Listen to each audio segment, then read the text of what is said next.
Hi everyone. First off, apologies for the poor audio quality. I just grabbed the first microphone that I could. I wanted to get some thoughts out there to the YouTube community and hopefully the Tesla community, because I've been watching a lot of YouTube videos on where people think Tesla's going to go next with its batteries at Battery Investor Day. And it seems like the consensus seems to be that everybody thinks they're going to go to a solid state technology.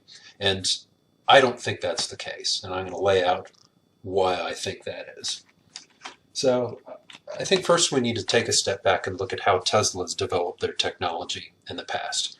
Up until about 3 or 4 years ago, they're pretty much just using industry best practice, but doing it at such a large volume that they're starting to get their batteries cheaper. Then they improved the cell chemistry when the Model 3 came along. They may have done it before that, but the only analysis I've seen is on the 2070 cell. And what they found was there was less cobalt in the batteries, and that was the result of research by Jeff Dahn. Everybody thought that cobalt was required in these batteries, but it's actually not. It doesn't provide any benefit, so may as well remove it because it's the most expensive. It runs like something like $30,000 a ton, where the metals you replace it with are $3,000–$5,000 a ton, something like that. So that brings us to present day. Where are we headed to next?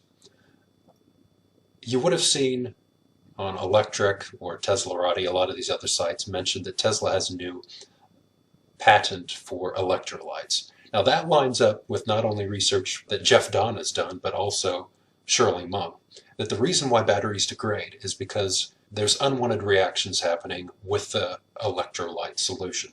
So if we remove those, it lasts a lot longer. After that, I think obviously it's going to be Maxwell technology. I think we need to take a quick deep dive into what that technology actually is. What Maxwell has done is they've taken the electrolyte, cathode, and anode, and they've found a way to mix them where they don't need to use the solvents that are typically used to create batteries. What they've replaced it with is a carbon-based polymer. The issues with the solvents that they've been using is it creates those unwanted reactions I was talking about previously. The dry cell technology, that carbon polymer not only doesn't make the batteries worse and doesn't get in the way of the reactions, it actually improves it. Because carbon is conductive, the batteries have much quicker and much deeper access to energy within those cells. So you see higher power figures, higher charge and discharge rates, and you also get twice the battery life. I think the Maxwell technology in and of itself is enough to put Tesla way ahead of the competition and what could be considered, I think, as a breakthrough.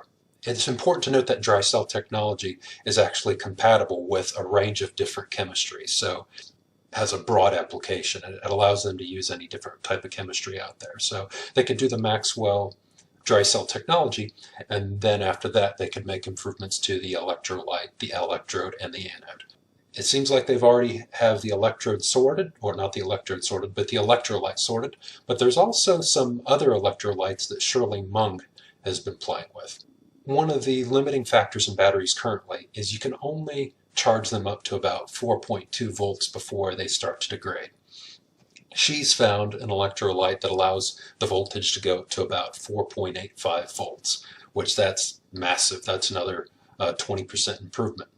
The reason why this solvent is able to do that is because it doesn't contain carbonates. When carbonates are exposed to heat and high voltages, they break down, release gases, cause explosions, etc. They aren't very safe. Safe enough, but with a carbonate-free electrolyte, and I think it's sulfane, they won't run into those voltage issues and they won't run into those degradation issues.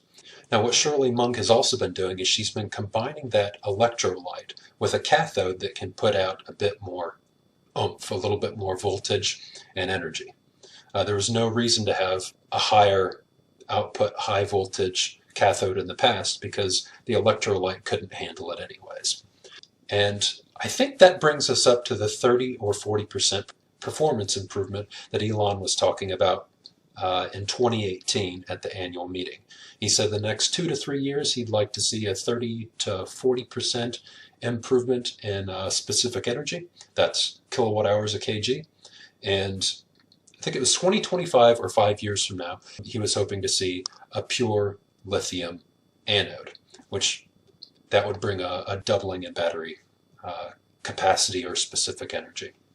That problem Jeffrey Dunn and Shirley Meng are both working on as well.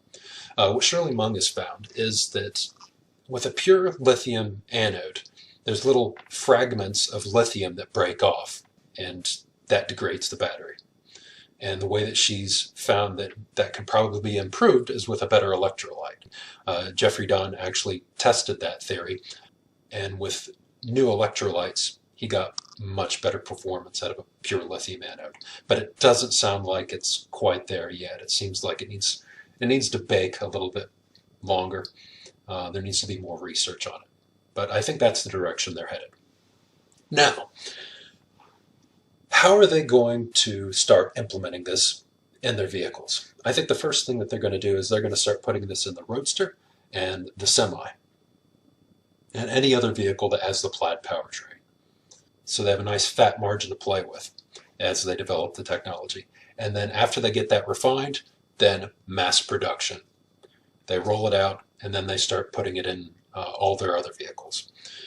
Now, there's also been talk about Tesla using supercapacitors. Now, I don't think they're going to use supercapacitors because Elon's already said that they don't really need to use supercapacitors. I think it was the Q4 2017 investor call where Elon said that for a few seconds when a battery's first charging or discharging, it pulls electrons from the very surfaces of the cathode and anode. They're all lined up and they're ready to go. So whoop, they can just zip out of the battery right off the electrodes, effectively like a supercapacitor. And it's only when you have sustained discharge that things start to slow down a bit. But if you have a large enough battery, there's always going to be electrodes waiting at the front of those electrodes to zip out. So I think that's why the Roadster has a 200 kilowatt hour battery. So it has, it's only just sipping off the top of each one of those thousands and thousands of cells that they're using. I'm interested to hear everybody's thoughts on this. I've been operating in a vacuum here. I've been in my own personal echo chamber. I want to know what everybody else thinks. So leave your comments below.